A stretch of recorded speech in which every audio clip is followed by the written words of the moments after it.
USCHO.com. This is the USCHO Game of the Week podcast from US College Hockey Online at USCHO.com.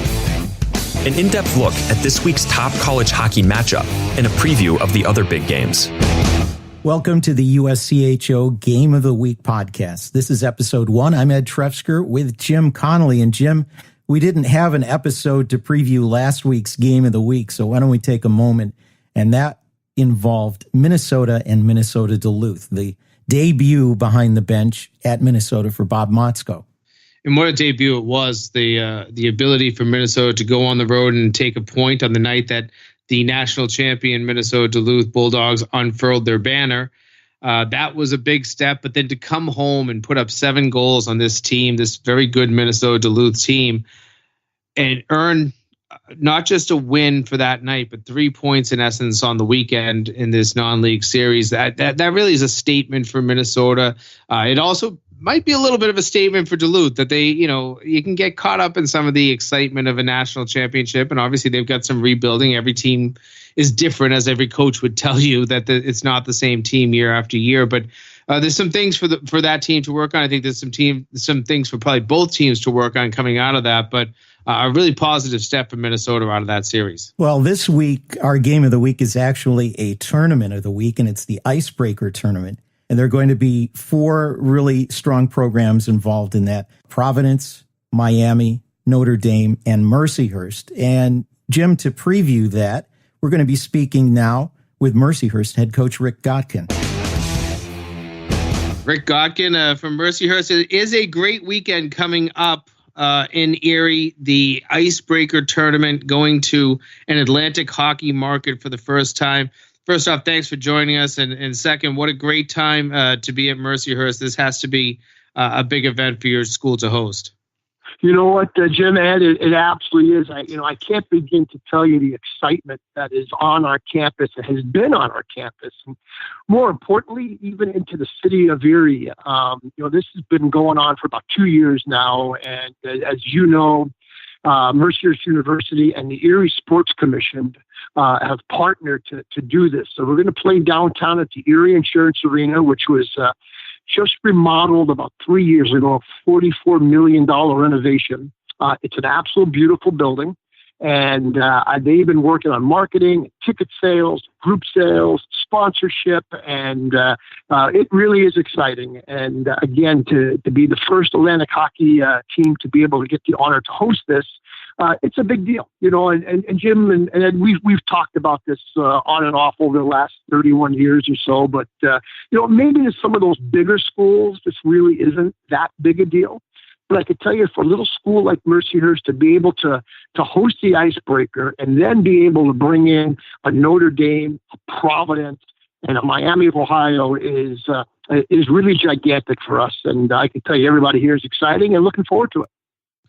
When you look at the process, Rick, of getting this, obviously it's no small feat. And you mentioned the partnership, and that's important. But why does a market and why does a market like Erie and a school like Mercyhurst want a tournament like this? What is the big attraction? Obviously, you mentioned the buzz, but what is the real big attraction? Well, I think for Mercyhurst, it's another chance for us to spread the gospel, not just about our great athletic department and our hockey program, but really our school. Hockey has been at Mercyhurst something that's really helped get the name out there in a big way. And again, it's athletics and ice hockey in this particular case isn't the most important thing at Mercyhurst University, but it is a very important thing. And as we all know, there's no better way to spread the gospel of an institution, of a college, a university, than through its athletic department. We talk about what a great athletic department Duke has and their basketball program. Well, you know Duke because of its athletic department. You really do. I think we all know it's a great school. We know Notre Dame is a great school, but I think when someone mentions Notre Dame to somebody, I think the thing that pops up is probably football and basketball and hockey. And some of the great sports there. So, for a small school like Mercyhurst, again, it's another avenue to be able to spread the word about our great institution. And I could tell you from the city of Erie standpoint, and this is where the Erie Sports Commission comes in, Jim and Ed, we're looking at the economic impact that it could make on the city in terms of fans that come in. Certainly Notre Dame travels very well. Miami of Ohio is only about 5 hours up the road. Providence is a little bit further away, but they have that great name, even though most people in Erie would probably know Providence from seeing their basketball program on ESPN and whatnot. But again, we're interested to see what this means in terms of the economic impact that it makes on a small city like Erie, and it makes it very, very worthwhile, and it makes it very exciting. It was a little over a year ago, or just about a year ago, I guess, that the bid was announced for you to host this tournament. What has the last year been? Maybe you don't have to be involved, but in terms of your university, in terms of the planning that's gone into this, I mean, obviously this almost feels like, sort of a little bit more than just a little in-season tournament. This is an event that you have all the commissioners in town. You have everybody from College Hockey Inc. in town. You have a bit of a spotlight on this tournament. Oh, absolutely. And, the work that's gone into this, and again, I can't say enough about the administration at Mercyhurst, and I'm not just saying that because I work there, but I can tell you, it's not a big place, and people have worked at this so hard, whether it's been, in marketing and promotions, ticket sales, Mike Folger, our equipment manager, making sure that all the teams have everything that they could possibly think of and need when they come in, or the Erie Sports Commission, and the city of Erie, and the things that they have been doing. So this has been an ongoing, very exciting process. And when it was first announced, it seemed so far away, but as you all know, the time goes quickly. And, here it is. And we're just crossing the T's and dotting the I's. And, as luck would have it, and, to have a Providence and a Notre Dame in the top four in the last poll, and on top five in the top in the last NCAA poll, to have Miami just on the fringe of being in the top 20. It makes for just a great weekend of hockey and a great venue. We're speaking with Mercyhurst head coach Rick Gotkin about this weekend's Icebreaker tournament. The NCAA seems to have been having difficulty getting cities to bid on hosting regionals. Could this possibly be a dress rehearsal for the Erie Sports Commission to put in a bid for an NCAA regional? Ed, I tell you what, I think you've been reading the tea leaves. I think that is something that is right up the alley of the Erie Sports Commission. They really, really work hard in trying to bring, athletic events to the city. Again, for that, they're a nonprofit. They get nothing out of it other than the fact that they help the city, economically and whatnot by bringing these events in. So, as you know, we've hosted a women's Frozen Four a couple of years ago. I believe we are going to host a Frozen Four again in the women's side, and I want to say 2021 or 22, something like that. And I also know that they've expressed some interest, even though I don't think that they have applied yet, in possibly hosting a regional here. And it's kind of interesting because the building downtown, as you know, is the home of the Erie Otters, who play major junior hockey in the Ontario Hockey League. So it's an interesting dynamic. Well, and if anybody's within driving distance, you mentioned how easy it is for some of the fans. The ticket prices are really very reasonable, $49 for the weekend or $29 for one day. So you can't really beat that either. Oh, absolutely. And they came up with some innovative things as the ticket package went on sale a year or so ago. If you bought a ticket package, over the summer, you got a ticket to the Erie Seawolves AA baseball team, and you got a ticket to soccer, professional soccer, and you got a ticket to the Ontario Hockey League, and you got zoo passes, and so it really the package they put together was very innovative and I think very successful. I'm anxious to see, how this all shakes out in terms of attendance. There's been some other icebreakers that have been right on campus that have been very successful. There's been a couple other areas where, attendance wasn't great. I know one year, I think in Kansas City, attendance wasn't great. So, we're really, really optimistic and excited. And, we're hoping people are really going to show up in good numbers.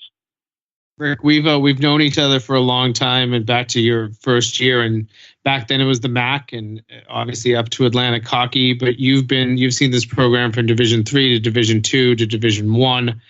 Is this almost a little bit beyond kind of the wildest dream you had when you took this job more than 3 decades ago?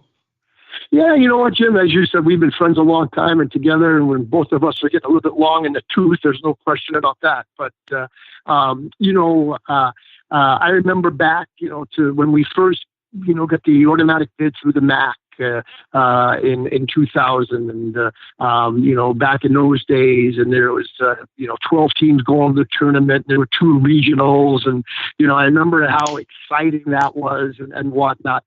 This has a little bit of the same feel. Like I said, this is no disrespect to any other great institutions out there and great hockey programs. But, I think this kind of becomes a little bit second nature. I don't want to say no big deal, but, I think for some of those bigger schools, some of those hockey power schools, I think hosting something like the Icebreaker or maybe even a regional is kind of a mundane, hey, this is what we do.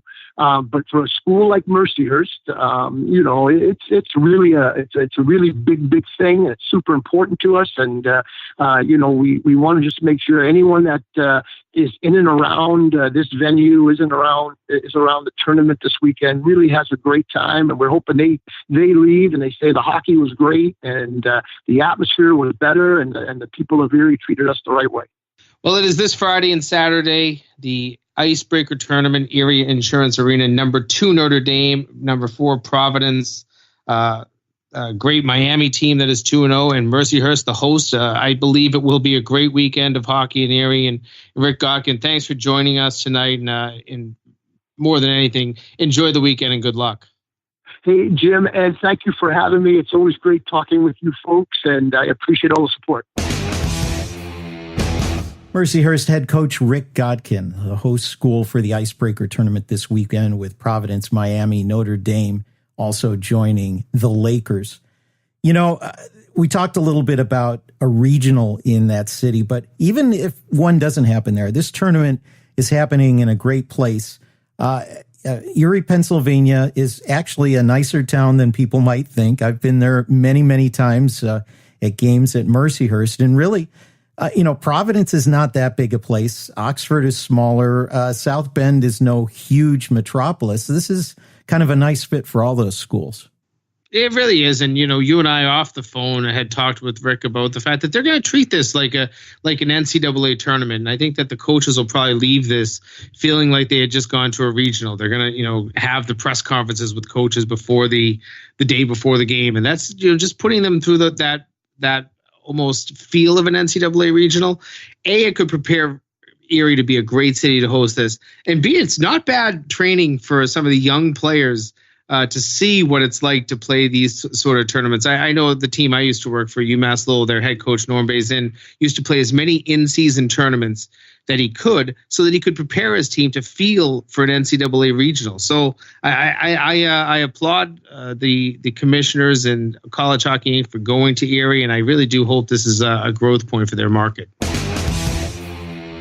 Well, Jim, every week on the Game of the Week podcast, we'll look at some of the other top games going on, particularly among those teams ranked in the USCHO.com poll. And while it is really early in the season, there are some very interesting and maybe some matchups that are more than interesting, but also have some postseason implications happening already. So why don't we take a quick look at those? Number 8, Boston University travels to number 11, Minnesota State for a pair of games. Yeah, and this is a good test. You get a first-year head coach in Albie O'Connell at BU, and he's going to go on the road with this program to start things out. There's high expectations on that program. Another good recruiting class. All you have under your belt for both teams is exhibition play. So this will be a good little test on the road for BU. It'll be a good test at home for Minnesota State. I mean, these are the types of games these are the non-league games that you end up looking back on in March and saying, boy, if we had taken one more point there, then we'd be an NCAA team, or we'd be a number 2 seed instead of a number 3 seed. Those are the types of games when you look at these series between nationally ranked opponents that this weekend really brings out. Number 17 Clarkson is at number 16 Penn State, and knowing how Casey Jones and Guy Godowski approach the game, that might be part hockey game and part track meet. For sure. And I think it's also going to prove to us a little bit about Clarkson as a team. Obviously last year was a real up year for them, but it's one that people had seen coming for quite some time. People knew that Clarkson was on the rise. Now can they sustain it? And obviously we know Penn State, since they really have become a program, have always been on the up and coming. And, last year, I don't know, met the expectations of Guy Godowski in some points, but I think that this is a team that every year, as you said, they like to shoot the puck. I think that even more so than Clarkson, they love to shoot from the concession stand at Penn State. And, they'll find ways to put 40 shots on a night. And if you have both teams doing that, you're going to have some pretty tired goaltenders at the end of that series. Last weekend, with Minnesota Duluth losing and Michigan losing in regulation games and Notre Dame losing an exhibition, the Ohio State University Buckeyes, without playing a game, find themselves at number 1 in the USCHO.com poll for the first time ever. They go to Arizona State, to a tight little barn against a Sun Devils team, which is 2-0 for the first time. Yeah, Oceanside is not exactly the place you want to walk into with some expectations on your shoulders and think that you have to prove how good of a team you are. That is going to be a tough building to play. It will be sold out both nights. I guarantee you it will be a hostile atmosphere. And any of the young guys for Ohio State walking onto the ice for the first time, that'll be a big challenge. And now that you get the number 1 ranking to put on your shoulders to go with it, makes it even more difficult. So I'm keeping my eye on that series. That one really intrigues me. I think that some very good teams have gone out to Oceanside Arena and lost. So, or at least played extremely tight games, 4-3, 3-2, overtime games, those types of games. So I'm interested to see how Ohio State comes away from that one, because that is no easy road trip to start the season. Number 12, Boston College goes to visit unranked Wisconsin, but it's a Badgers team that is moving in the right direction. Yeah, I think expectations are really high this year out in Wisconsin. And obviously Boston College, they missed the NCAA tournament last year despite winning the Hockey East regular season title.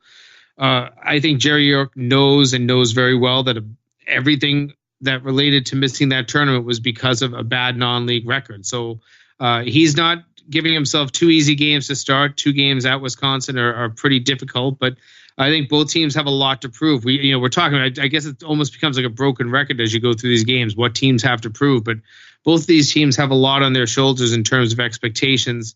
And week 1 playing each other, that's going to be like two Rams butting heads. Minnesota Duluth, after a tie and a loss to Minnesota last weekend, they're number 3 in the poll this week. They go to the UP to take on number 19 Michigan Tech for a pair of games.